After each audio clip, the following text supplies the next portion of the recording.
बिस्मिल्लाहिर्रहमानिर्रहीम। तुमसे है पाकिस्तान में खुश आमदीद। मैं हूं साजिद हुसैन। हमेशा की तरह मजबूत मुस्तहकम पाकिस्तान पर हम बात करते हैं। आज हम बात करेंगे मौजूदा सियासी सूरत-ए-हाल में जिस तरह मुश्तरका इजलास में वफाकी हुकूमत की तारीखी फतेह हुई, बहुत सारे बिल मंजूर करवा लिए एक ही झटके में वफाकी हुकूमत में, चाहे वो इलेक्ट्रिक वोटिंग मशीन का मामला हो या ओवरसीज पाकिस्तानीज के मामला हो, उनके वोट कास्ट का मामला हो, तमाम बिल एज पर कॉन्स्टिट्यूशन मंजूर करवा लिए गए। वफाकी हुकूमत के लिए तासुर पैदा किया जा रहा था। न सिर्फ सहाफती हलकों में सियासी मुबस्सरीन और अपोजिशन का यह कहना था कि वफाकी हुकूमत के पास लोग पूरे नहीं हैं, वो नहीं कर पाएगी लेजिस्लेशन, लेकिन देखा आपने पीएम साहब और पीटीआई हुकूमत ने धड़ल्ले से तमाम लेजिस्लेशन की।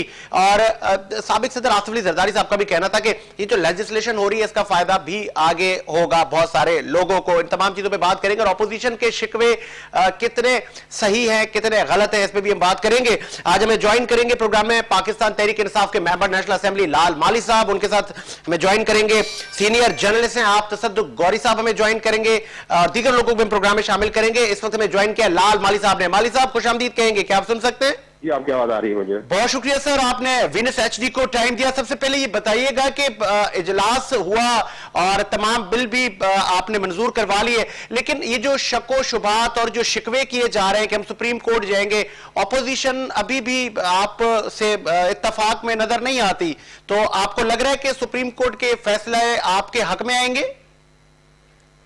देखो, ये बहुत दूर की बात है सुप्रीम कोर्ट जाना। मैं कहना चाहूंगा कि पाकिस्तान तहरीक इंसाफ का मैनिफेस्टो था कि वो ईवीएम्स लाना चाहती है और ओवरसीज पाकिस्तानीज को वोट का राइट देना चाहती है। ये सुप्रीम कोर्ट का भी डायरेक्शन थी कि ओवरसीज पाकिस्तानीज को वोट का राइट दिया जाए। ये सारी जो स्टेटस है वो इस चीज को पसंद नहीं करती, वो तब्दीली को और चेंज को पसंद नहीं करती, इसलिए वो इस तरह के जो है वो बातें कर रही है कि कोर्ट जाएगी। अब कोर्ट जाए तो बेशक जाए, इनको कोई रोक नहीं सकता, लेकिन ये कहते हैं कि हम खालिक हैं आईन पाकिस्तान के जो 1973 का है, ये कहते हैं हम खालिक हैं 18वीं तरमीम के, ये कहते हैं कि हम बड़े दावेदार हैं जमहूरियत के। तो इनको पता होना चाहिए कि सुप्रीम कोर्ट से भी सबसे बड़ा फोरम जो पाकिस्तान में मौजूद है वो पार्लियामेंट ऑफ पाकिस्तान है, जहां पर पीपुल की विल है, जहां पे लोगों की विल है। अब उस फोरम से एक ज्वाइंट सेशन से जो लेजिस्लेशन हुई है वो किसी पर्सन स्पेसिफिक तो नहीं है, वो पाकिस्तान के लिए है, वो पाकिस्तान का एजेंडा था और वो अब पास हो गई है। अब सब इदारों को including election commission of Pakistan पे लाजिम है कि वो इस लेजिस्लेशन को जो पाकिस्तान की अवाम की तरफ से इस पार्लियामेंट ने की है उसको अमली जामा पहनाए और फौरी तौर पर जो ईवीएम इलेक्शन कराने का प्रोसेस शुरू करें। अच्छा माली साहब, ये भी बताइएगा, chairman Pakistan peoples party Bilawal Bhutto Zardari साहब काफी ऐवान में शिकवे करते नजर आए, उनकी बॉडी से भी लग रहा था कि वो काफी एक हारे हुए खिलाड़ी नजर आ रहे हैं, लेकिन एक पॉइंट उन्होंने ये भी रेस किया कि एक साहब पेरिस से वोट देते हैं, उनका वोट मुल्तान से निकलता है। एक मैकेनिज्म की उन्होंने बात की कि कोई मैकेनिज्म आप लोगों ने प्रिपेयर नहीं किया कि ओवरसीज पाकिस्तानी अगर वोट वहां से कास्ट करेंगे तो उनका लायामल आगे क्या होगा, किसको कैंडिडेट को वोट देंगे, उनका कोई अलग से कैंडिडेट होगा, क्या होगा, कुछ बताएंगे? चलिए, ये बिलावल साहब की मेहरबानी। तो वो कह रहे हैं कि लंदन में वोट देगा तो मुल्तान में निकलेगा, लेकिन अब तक जो इलेक्शंस हुए हैं उसमें लाखों मुर्दे और लाखों जो है ना जो लोग इस दुनिया में नहीं रहे वो वोट करते रहे, उनका जवाब भी तो वो देते। देखिए, हमने सिर्फ लेजिस्लेशन की है कि उनको वोट का हक दिया है। अब ये मोडस ऑपरेंडी क्या होगा, इस पे इलेक्शन कमीशन अपना काम करे। देखिए, आजकल मैं कल से कह रहा हूं कि भाई ये इलेक्शन कमीशन जो है ये तो बड़ी डार्लिंग बनी हुई है आजकल अपोजिशन की। अपोजिशन तो इस इलेक्शन कमीशन को बड़ा पसंद करते हैं। हमने क्या किया है, हमने अब बिल पास कर दिया है। अब ईवीएम्स हो या अपना इंटरनेशनल जो हमारे भाई हैं ओवरसीज पाकिस्तानी उनकी वोटिंग हो, वो तो अब इलेक्शन कमीशन को करना है, ये हमारा काम नहीं है। और आपने कल देखा भी कि जरदारी साहब ने भी जो है पार्लियामेंट की राहदारी में कहा कि ये इसका फायदा इमरान खान को नहीं होगा। हाँ, इमरान खान को फायदा हो या ना हो, पाकिस्तान का फायदा हो। और ये अब जो है इलेक्शन कमीशन जो इतने भारी बजट जो लेती है, जिसका काम ही एक free fair and transparent election कराना है, उस पर अब पहली बार 50 सालों में एक बहुत बड़ी जिम्मेदारी आ गई है कि अब वो फ्री इलेक्शन कराने के लिए अपना किरदार जो है वो निभाएं। चलें, बजाय ठीक है, इसके कि आए बाएं शाएं ठीक है, करें, वो अपना काम करें। ठीक है लाल वाली साहब, जिस तरह आपने भी इलेक्शन कमीशन के लिए जो उनके काम है वो उनको करने चाहिए, लेकिन वो जो 34 से ज्यादा जो तहफुजात इलेक्शन कमीशन ने उठाए थे उनके भी आप लोगों ने अभी तक जवाबात नहीं दिए, तो क्या वो मामला अब आगे ज़ेर बहस होगा? मुझे आपकी आवाज सवाल सुनने में नहीं आया है। जो खदशात उठाए थे इलेक्शन कमीशन ऑफ पाकिस्तान ने ईवीएम को लेकर। हाँ ठीक है, मैं समझ गया। देखिए जो खदशात है इलेक्शन कमीशन के, हम कह रहे हैं कि हमने उनको एक कानून बना के दे दिया। अब मशीन पे उनको अगर खदशात है तो हम ये तो कह नहीं रहे कि हम जो मशीन देगी, हुकूमत जो मशीन देगी वो आप इस्तेमाल करें। अब बेशक ये वो इस्तेमाल करे मशीन पे, वो खुद।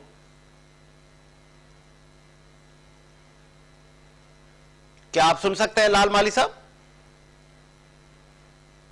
मुमकिन है आपका राब्ता मुनकता हो गया, क्या आप सुन सकते हैं? लाल माली साहब का राब्ता मुनकता हो गया है। कोशिश करेंगे कि एक मरतबा फिर हम उनसे राब्ता बहाल कर सकें और दीगर लोगों को भी प्रोग्राम में शामिल करते हैं। जी, इस वक्त हमें ज्वाइन किया है सीनियर तजियाकार हैं, सीनियर जर्नलिस्ट हैं तसद्दुक गौरी साहब। तसद्दुक गौरी साहब, खुश आमदीद कहेंगे। जी जी, बहुत शुक्रिया सर। आप कल भी पूरा दिन आप पार्लियामेंट में रहे और हमने देखा कि अपोजिशन अरकान खासे नाराज दिखाई दिए और बहुत सारे बिल वफाकी हुकूमत ने मंजूर कर लिए जो कि उम्मीद नहीं थी। ये कैसे हो गया, कुछ बताएंगे हमारे देखने वालों को? जी साजिद, जो कल पार्लियामेंट के मुश्तरका इजलास में जो फैसले किए गए, ये पाकिस्तान की 72 साल सियासी तारीख में ऐसा हुआ है। और जितने 70 के करीब जो है बड़े फैसले हुए, बड़े बिल पास हुए, जिसमें और अपोजिशन को नाकामी का सामना करना पड़ा, जबकि हुकूमती अरकान की तादाद 221 होने के बावजूद 10 अपोजिशन के अरकान बीमारी का बयाना बनाकर गैर हाजिर रहे, जिससे भी अपोजिशन को नुकसान पहुंचा। इसके बाद जब अपोजिशन के अरकान ने जब देखा अपनी नाकामी को, तो पार्लियामेंट से वॉकआउट कर गए। मियां मोहम्मद शहबाज शरीफ की क़यादत में और बिलावल जरदारी साहब और तमाम अपोजिशन वहां से बाइकाट करके चली गई। तो ये एक हुकूमत की बड़ी कामयाबी है। और जो लोग हुकूमत के खिलाफ मार्च बनाए हुए थे या प्रोपेगेंडा कर रहे थे, उन सबको नाकामी का सामना करना पड़ा। अच्छा, मुझे ये भी बताइएगा कि जिस तरह आपने 221 की बात की, तो क्या आईने पाकिस्तान ये इजाजत देता है कि अगर 221 अरकान हुकूमत के पास हो तो क्या वो कानून साजी कर सकते हैं? इसमें कोई आइन के मुताबिक कोई कबात नहीं है, कोई ऐसी बात नहीं है। अब अपोजिशन को सिर्फ प्रोपेगेंडा रह गया ना। अगर अपोजिशन देखिए, अपोजिशन के पास कितने 202 अरकान या 201 अरकान था, ठीक है, उसके दावे तो देखिए, ये वाइस प्राइम मिनिस्टर है इमरान खान साहब के, जिसने 7 या 8 ऐसे बिल को फेस किया और हमेशा अपोजिशन ने कहा कि इसको हुकूमत को नाकामी होगी। ये इसकी बहुत बड़ी दलील है। चले आगे। तो वजीर आज़म पाकिस्तान की, और वजीर आज़म पाकिस्तान की आप बॉडी लैंग्वेज देखें, जैसे कि पार्लियामेंट हाउस में मौजूद थे, तो सेशन के अंदर बिल्कुल नॉर्मल अंदाज में तमाम चीजें हुई। और अपोजिशन अब ये चाहती है कि, मैं ये समझता हूँ कि मौलाना फजल रहमान और मरियम बीवी के नक्शे कदम पर चल जाती है अपोजिशन, कि अब वो रोडों की सियासत करना चाहती है। गिराओ जलाओ हड़ताल से अवाम भी मुतासर होंगे और इससे जो है जमहूरियत को और जमहूरियत दुश्मन कुव्वतों को ही फायदा पहुंचना है। तो अब अवाम को फैसला करना है कि जमहूरी कुव्वतें कौन है और गैर जमहूरी कुव्वतें कौन है। ठीक है। अच्छा गौरी साहब, मजीद आप ये भी बताइएगा कि क्योंकि पूरा दिन आप वहां मौजूद रहे, तमाम ही सेशन को आप देखते रहे, ऑपोजिशन पार्टीज की जो तहफुजात हैं, जिस तरह उनका जो बॉडी लैंग्वेज था वो भी खासा हमें देखने को नजर आता है। एक मायूसी तो उनको मिली है और कोई इसमें शक नहीं है कि वफाकी हुकूमत की ये बड़ी फतेह है। बताइएगा कि जो इलेक्शन कमीशन के तहफुजात थे या ऑपोजिशन ने कहा कि हम सुप्रीम कोर्ट में जाएंगे, क्या आपको लगता है कि अब कोई चीज रोक सकती है इलेक्ट्रिक वोटिंग मशीन को? देखिए, पार्लियामेंट जो है सुप्रीम कोर्ट से भी सुप्रीम है जी, ठीक है। कानून साजी जो है वो पार्लियामेंट करती है, सुप्रीम कोर्ट नहीं करती है जी। तो और जितने भी कानून साजी हुई है आइन और कानून के मुताबिक हुई है, तो हम उसको ये सुप्रीम कोर्ट में कुछ जाने का तुक ही नहीं, मतलब वहां जा सकते हैं, क्योंकि कानून तो पार्लियामेंट बनाती है ना। तो एक तो ये इनकी वो है। और दूसरी बात ये है कि अगर हम महंगाई और बेरोजगारी के हवाले से देखते हैं कि वजीर आजम इमरान खान या इसकी हुकूमत फेल होती हुई नजर आ रही है, तो दूसरी तरफ हम ये देखते हैं कि जिस तरीके से ओवरसीज पाकिस्तानियों का वोट का जो बिल पास हुआ है, उससे 1,80,000 या 1 लाख वोटर जो है पीटीआई का बड़ा है। अगर यहाँ आइंदा इलेक्शन के अगर हम देखते हैं कि अगर यहाँ अवाम पीटीआई को वोट नहीं देती तो 80,000 या लाख वोटर बड़ा है ओवरसीज देने से। अच्छा, ओवरसीज पाकिस्तानियों का यह फायदा है कि डॉलर की और जिस तरीके से कीमत बढ़ती जा रही है, तो वो ओवरसीज पाकिस्तानी वहां से जो पैसा भेज रहे हैं पाकिस्तान में, तो वो भी यानी कि बढ़ता जा रहा है जो यहाँ कारोबार अच्छा, हो रहा है या उनके। अच्छा गौरी साहब, हमने देखा कि कुछ अरसा पहले विफाकी हुकूमत से बहुत सारे लोग हमें नाराज दिखाई दिए, चाहे खान साहब की अपनी काबीना की क्यों ना हो, जिसमें जहांगीर तरीन ग्रुप तो सरे फहरिस्त था। फिर आपने देखा कि Aamir Liaquat Hussain member national assembly, उनका स्टेटमेंट गर्दिश कर रहा था कि हम आए नहीं, हमें जो स्टेटमेंट देखें, आमिर लियाकत के स्टेटमेंट ने भी ये साबित कर दिया ना कि जिन कुव्वतों को ये हुकूमत के खिलाफ कह रहे थे, वजीर आजम के खिलाफ कह रहे थे, वो कुव्वतें इमरान खान के वजीर आजम के साथ खड़ी है। ये तो है ना जिनको ये समझ रहे थे और बार बार अपोजिशन चीख रही थी या इत्यादि चीख रहे थे कि प्राइम मिनिस्टर जो ये बिल पास नहीं करा सकता या नहीं हो सकता या तादाद बढ़ेगी नहीं, तो ये हुकूमत की यानी कि अगर वो आमिर लियाकत की बात को सही तस्लीम भी किया कर लिया जाए तो ये साबित होता है कि तमाम जो स्टेट होल्डर है, स्टेटमेंट है, तमाम जो है वो वजीर आजम इमरान खान के साथ खड़ी है। तो ये तो एक पॉजिटिव बात उसने की है, नेगेटिव तो है नहीं। तो क्या जिस तरह मुस्लिम लीग नवाज इल्जामात लगा रही थी कि न सिर्फ ऑपोजिशन, हुकूमती अरकान को भी कॉल्स का सिलसिला शुरू हो चुका है, वो जो कॉल्स हैं ये कॉल्स पाकिस्तान की सियासत में नई नहीं है। गौरी साहब, क्या ये कॉल्स का आना और फिर विफाकी मसला ये साजिद साहब, मैंने पहले भी आप ये कई प्रोग्रामों में ये बात की है कि ये मुल्क कॉल्स पे ही चलेगा। हम लोग जो सियासतदान हैं, जो जिन की आप अपोजिशन की बात कर रहे हैं, सब करप्ट और चोर हैं। जो चोर और करप्ट होगा तो वो कॉलों पे ही चला जाता है। आप जैसे थानेदार एक करप्ट इंसान को बुलाकर तड़ी लगा सकते हैं, एक शरीफ को नहीं लगा सकता है। तो ये तो होता है यार। और दूसरी बात है, दुनिया कौन सा ऐसा मुल्क है, आप ये बताएं कि जिस मुल्क के अंदर सेटलमेंट और या इदारे हुकूमत अलग फैसले करें? ऐसा तो नहीं हो सकता ना। लेकिन ऐसा भी तो हुआ है ना गौरी साहब, बहुत सारी हुकूमतें एस्टेब्लिशमेंट के आशीर्वाद से कहें या एस्टेब्लिशमेंट के इन्वॉल्वमेंट से कहें, हुकूमतें गिरी भी तो है ना सर। साजिद साहब, सियासतदान, सियासी हुकूमतें, सियासी लोग, सियासी वज़रा आते जाते हैं, मगर हुकूमत को जो मैन जो चला रहा होता है, या वो ब्यूरोक्रेसी या सिविल हो या वर्दी वाली ब्यूरोक्रेसी हो, फारूक लगारी उसको माइनस, देखें बात सुने सर, अगर उसको आप माइनस कर देंगे तो मुल्क कौन चलाएगा? ये तो साल 2 साल के लिए मिनिस्ट्री भी चेंज होती रहती है, वज़ीर आज़म भी चेंज होते रहते हैं। तो कौन सा ऐसा मुल्क है आप मिसाल दे दें यार जो स्टेटमेंट के बगैर चल रहा है यार? तो यानी आपके, ठीक है, यानी आपका ये कहना है कि तमाम ग्राउंड रियलिटीज और जितनी लेजिस्लेशन हुई है एज पर कॉन्स्टिट्यूशन हुई है, अब इलेक्ट्रिक वोटिंग मशीन से होंगे इलेक्शन 2023 के। पार्लियामेंट में पहले तो अपोजिशन को ये पूछना चाहिए अपने 10 अरकान को कि वो बीमार कैसे हो गए भाई, ठीक है ना। फिर पार्लियामेंट को में जो अक्सरियत होगी, अक्सरियत है ना, जमहूरियत हमारे मुल्क में पार्लियामेंट्री निजाम है, बिल्कुल ऐसा ही है, वाइफ का निजाम तो नहीं है ना, ऐसा ही है। तो हम तो उस निजाम की बात करेंगे। और सुप्रीम कोर्ट वगैरह किसी कोर्ट को जाने की कोई जरूरत ही नहीं है। पार्लियामेंट एक जहन में रखे, जमहूरी निजाम में पार्लियामेंट सुप्रीम है, यही कानून साजी करती है। अगर यही कानून साजी कर दे कि चीफ जस्टिस नहीं चाहिए तो चीफ जस्टिस को घर जाना पड़ेगा। तो ये एक चीज आप जहन में रखें, ठीक है। जमहूरी इदारों में और जमहूरियत से देखे ना मजबूत हो रही है, जमहूरी फैसले हुए हैं, समझे आप, और ये बड़ी कामयाबी है वजीर आजम पाकिस्तान। ठीक है, लास्ट में फिर मुझे आप लास्ट में ये भी बताइएगा कि अब आप ऑपोजिशन की सियासत कहां देख रहे हैं? पाकिस्तान पीपल्स पार्टी या मुस्लिम लीग नवाज और बाकी मौलाना फजल रहमान, JUI, बाकी PDM, इनकी सियासत आप कहां देख रहे हैं? अब देखें, इनकी सियासत रोडों पर देख रहा हूं, क्योंकि पार्लियामेंट में ये बैठना नहीं चाहते, पार्लियामेंट में ये बात करना नहीं चाहते, पार्लियामेंट की सियासत को तस्लीम करना नहीं चाहते। इसलिए मैं ये देख रहा हूं कि अब ये रोडों की सियासत पे आएंगे, अवाम को मजीद परेशान करेंगे, मजीद लोग कारोबार मुतासिर होगा, मजीद अवाम ही परेशान होगी। ठीक है, मुस्लिम लीग नवाज का जो नैरेटिव है, जिस तरह मरियम नवाज ने जो प्रेस कॉन्फ्रेंस की, उन्होंने फिर से उन्हीं बातों को दोहराया कि पीएम साबिक वजीर आजम नवाज शरीफ साहब को फंसाया गया और उनके साथ एक जमहूरी वजीर आजम को साजिश के तहत निकाला गया। ये जितनी भी बातें हैं, आपको लग रहा है कि अब वो टाइम गुजर गया? आजम को उसकी करप्शन की वजह से निकाला गया सर। जमहूरी वजीर आजम को कोई ऐसा निकाल नहीं सकता है। जमहूरी वजीर आजम अपनी हरकतों से कहे, अब उसको रोना पीटना बेकार है। अगर एक वजीर आजम जो गैर जमहूरी रहा हो, गैर जमहूरी हरकत कर रहा हो और इंडिया और राज से ताल्लुकात को मजबूत कर रहा हो, उसके एजेंडे पे काम कर रहा हो, जो सिक्योरिटी रिस्क बन जाए, उसको अगर निकाल दिया जाए तो क्या जमहूरियत को खत्म कर देना चाहिए? ठीक है, ठीक है, बहुत शुक्रिया तसद्दुक गौरी साहब, आपने तमाम चीजों पर रोशनी डाली। प्रोग्राम को आगे बढ़ाते हैं और मुझे ब्रेक का कहा जा रहा है, एक ब्रेक लेते हैं, ब्रेक के बाद हाजिर होते हैं।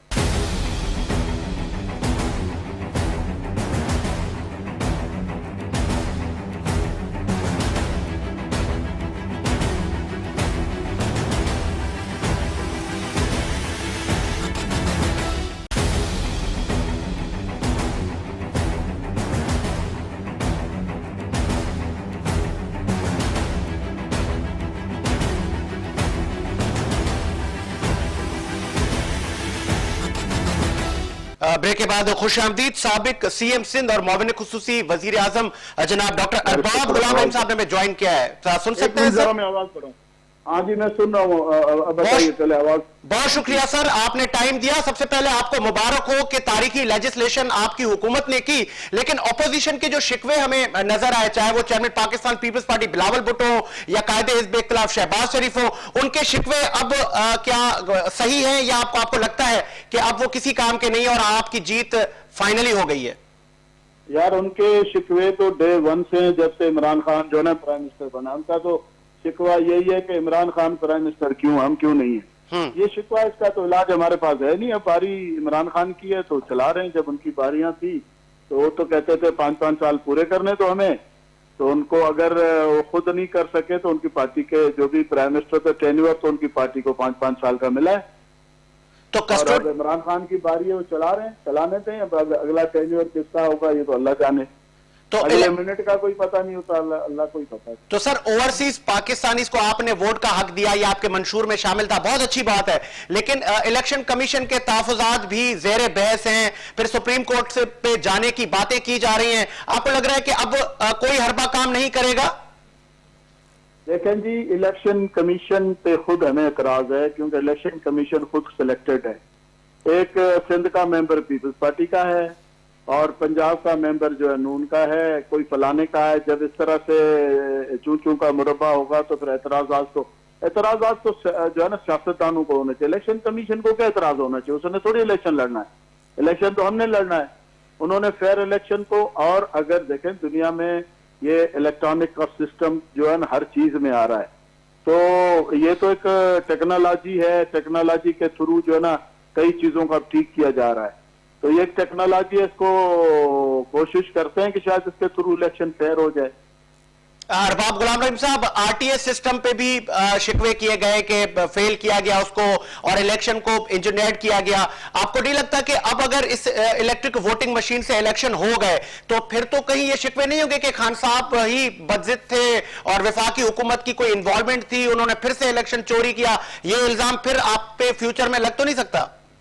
देखें जी, मुझे इस बात का भी इल्म है, एक कोई जहाँ ये जो प्रिंट होते हैं ना आपके बैलेट पेपर, तो वो वहां से एक बंदा उधर है कोई हमारा, उसने बताया कि जी यहाँ तो इलेक्शन के बैलेट ही चोरी होते हैं और निकाल के लेके चले जाते हैं और बांटते हैं इधर, जहाँ पे हमें पता है कि 2-3 बैलेट करके डाल रहे होते हैं, पैसे चल रहे होते हैं। तो उसको इलेक्शन कमीशन ने क्या रोक लिया है जो आप इस पर एतराज कर रहे हैं?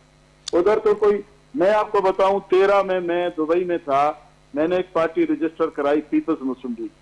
हमने उसके सिंबल के लिए अप्लाई किया उस जमाने में आसिफ जरदारी साहब प्रेसिडेंट थे। हम जोर लगा के थक गए, हमें सिंबल नहीं दिया। हमने फिर इंडिपेंडेंट सिंबल पे इलेक्शन लड़ा, मगर वो इसलिए कि हमारी पार्टी वहां आ ना जाए, तो इसीलिए उन्होंने हमें सिंबल ही नहीं दिया। तो ये भी तो होता रहता है ना इलेक्शन में, सब फेयर इलेक्शन कमीशन हुई है।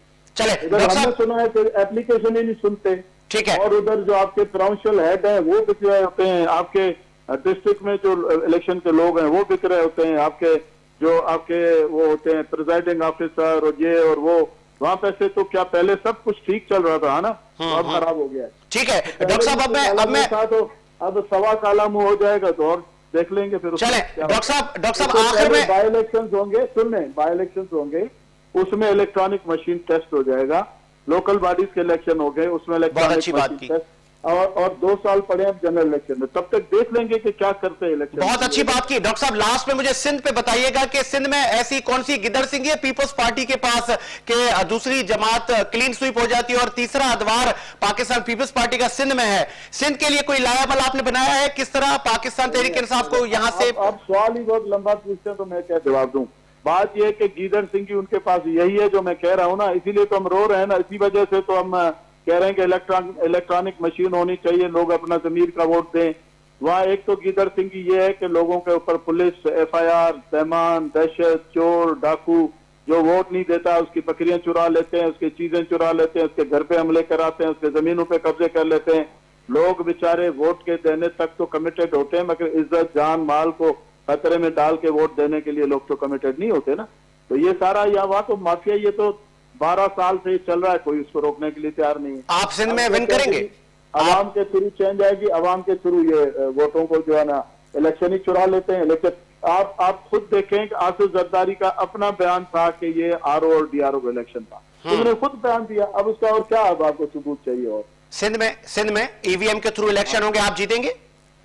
ये तो अल्लाह को पता है, लोग जिसको वोट देंगे वही जीतेगा, जिसको लोग देंगे वोट। कितने पर उम्मीद है सर? पहली बात तो अल्लाह ही दिल में डालता है इंसान के, जिस वक्त वोट देने जा रहा होता है उस वक्त कई सोचें आती हैं, ठीक है। लोगों को अगर सोच आ गई मेरे बारे में तो मुझे वोट दे देंगे, अगर किसी और के बारे में तो दे देंगे। चले, बहुत शुक्रिया। हम जीते, मैं एक बात सुनने, पिछले दफा हम जीते हुए थे, इन्होंने पीपल्स पार्टी वालों ने शर्त डाला था मेरा, मुर्तजा जतोई का, यूनुस साईं का और लियाकत जतोई का, इनके सबके शर्त डाला था कि इनको जीतना नहीं है, तो हम हार गए। ठीक है, बहुत शुक्रिया डॉक्टर अरबाब गुलाम रहीम साहब। आप साबिक CM सिंध और मुआविन खुसूसी वजीर आजम, आपने अपना कीमती वक्त दिया। प्रोग्राम को मजीद आगे बढ़ाते हैं और दीगर शख्सियात को भी शामिल करते हैं।